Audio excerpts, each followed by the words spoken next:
How to deposit checks via Citizens Bank of Edmond application. Hello and welcome back to our channel. In today's video, we'll be guiding you to this process in order to do so. So let's just get started.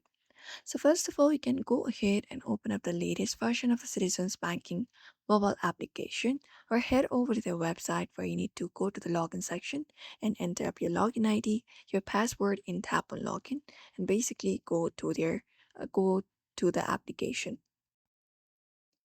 And then once you launch the app, you just need to go ahead and look out for options such as mobile deposit, deposit a check, or similar within the app's menu.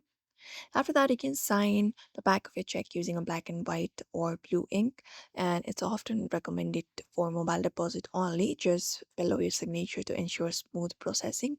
And you can use the app to capture images of the front and back of the endorsed check and ensure that the check is on a flat, well lit surface and fully within the frame.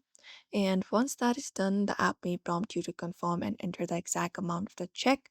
Just go ahead and select the account where you'd like to have the funds deposited, review the details, and once it is completed, you can submit the deposit.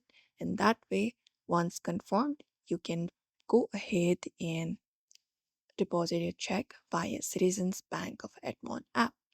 So it is pretty easy. You just need to look out for that section for depositing check and follow the prompts. The app will guide you thoroughly. So that's it for today's video. I hope this information was helpful. Give it a thumbs up and subscribe for more tips and tutorials.